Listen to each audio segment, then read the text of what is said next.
Powered by the Montana Television Network. The 10 o'clock news continues on KPAX, Montana's news leader. Rallies that turned violent yesterday in Charlottesville, Virginia, made victims of both a protester and members of law enforcement. Paula Reed brings us the latest from Charlottesville. Across the country, people rallied for peace in honor of the victims of the violence in Charlottesville. They carried signs and lit candles. I'm shocked and appalled that someone lost their life today. When they came out to protest hate and lost their life protesting hate, it's just a real shame. This morning, Charlottesville resident Mai Shirtliff laid a balloon and flowers at a makeshift memorial. And my heart bleeds for this community right now. This isn't normal. This isn't right. This happened a long time ago, so why bring it up now?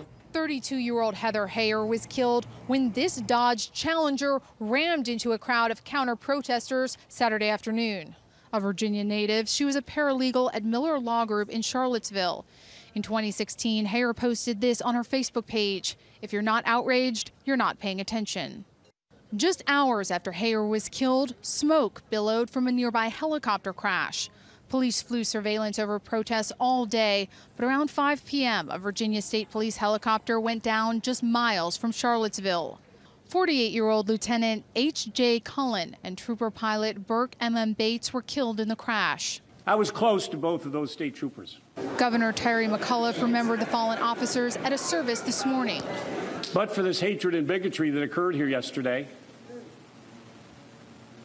Burke and Jay would have been home with their families. Heather would be getting up today, enjoying life. Prominent white nationalist Richard Spencer of Whitefish was also at that rally yesterday, but that wasn't the first time he's been there before to protest the same issue. The conflict in Charlottesville surrounds controversy about taking down a statue of Confederate General Robert E. Lee. In May, a torch-wielding group that included Spencer gathered around the statue for a nighttime protest, and in July, about 50 members of a Carolina-based KKK group traveled there for a rally. He did not claim any responsibility for the violence at those protests and instead blamed the police. People in Missoula tonight also honored those people involved in the Charlottesville rallies. A vigil and march was held as part of a national day of action. The march began at 6 p.m. at the Triple X's at the end of Higgins Street and ended across the street from the Wilma. Organizers and participants said that there was 150 to 200 people in attendance, most of whom were carrying signs and calling out for peace and justice.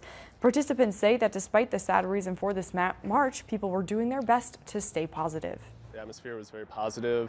A lot of thumbs up from people driving by as we marched.